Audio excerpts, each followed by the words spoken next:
একাধিক অভিযোগ নিয়ে বিধানসভায় এলেন বিরোধী দলনেতা শুভেন্দু অধিকারী এবং তার সঙ্গে বিজেপির বিধায়করা। কিন্তু যখন তিনি রাজভবনে, সেই সময় কিন্তু তাপসী মণ্ডল তিনি দল বদল করে তৃণমূলে গেলেন। সিপিএম থেকে আপনার হাত ধরে এনেছিলেন, আজকে আবার তৃণমূলে আসতে চেয়েছিল, এসেছে। একটা লম্বা লিস্ট ছিল, সুনীল মণ্ডলেরও ছিল, বিরাট একটা লম্বা লিস্ট ছিল। তাতে কি হয়েছে? তো মুকুটমণি, বিশ্বজিৎ আর কৃষ্ণ কল্যাণী তো এদিক ওদিক হয়েছে। এই লোকটাকে, এই ভদ্রমহিলাকে বলুন না কাল বিধানসভায় এসে বলতে আমি তৃণমূলের এমএলএ, বলতে বলুন না, সাহস আছে?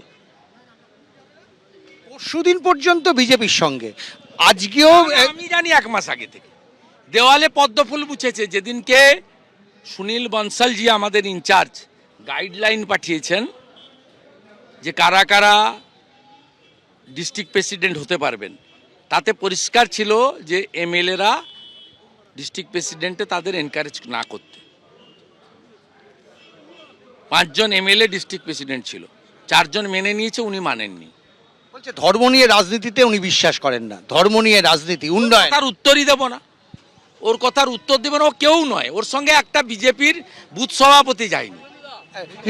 আপনি যখন একদম ফাউ, কিচ্ছু নেই। আপনি যখন শুরু করলেন তখন আপনারা 77, এখন এসে 65। হঠাৎ কেন এই বিধায়করা চলে যাচ্ছে? কোথায় 77? তো বাই ইলেকশন করে তো লুট করে জিতেছে।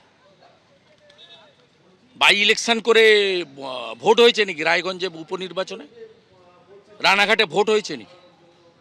তৃণমূলে যাওয়ার পরেও আলিপুরদুয়ার থেকে 30,000 ভোট লিড পায় মনোজ টিগ্গা। তন্ময় ঘোষ যাওয়ার পরেও 20,000 ভোট লিড পায় সৌমিত্র খাঁ। 3টে দলবদলুকে এমএলএশিপ থেকে রিজাইন করিয়ে এমপি সিটে দাঁড় করিয়েছিল, 3টেকেই লোক রিজেক্ট করেছে। পশ্চিমবাংলার জনগণ অত্যন্ত সচেতন, তারা এই ধরনের কাজকে অ্যালাউ করে না। সেই জন্য আমি এমএলএ, মন্ত্রিত্ব, প্রাইমারি মেম্বারশিপ সব ছেড়ে নাগরিক হিসেবে বিজেপিতে গেছি। তাই আমার এলাকার লোক আমাকে গ্রহণ করেছে, কারণ আমি এথিক্যালি ঠিক ছিলাম। তৃণমূল থেকে কেউ আসতে চাইলে আপনি নেবেন না?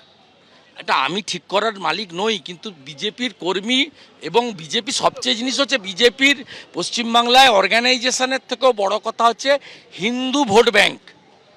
সেই ভোট ব্যাংক চায় না যে তৃণমূলের কোনো টেন্টেড লোক এখানে আসুক। তারা চায়, তারা বলে যে 21-এ মুড়ি মূর্তির মতো নেওয়ার জন্য আপনারা হেরেছেন অনেক সিট। জনগণ অ্যাকসেপ্ট করেনি। জনগণ ঠিকই বলেছিল, মুকুল রায়, রাজীব ব্যানার্জি, সব্যসাচী দত্তরা কি করেছে, পাবলিক তো ঠিক। আপনার সংসার ছোট হলেও কি সুখের সংসার? না, ছোট সংসার নয়, 2,33,27,000 লোকের সংসার, 39% হিন্দু জনজাতি ভোটের সংসার। আর 5% হিন্দু বাড়ি থেকে বেরিয়ে আসবে, ভোট করবে বাংলাদেশের পরে, সরস্বতী পুজোর পরে।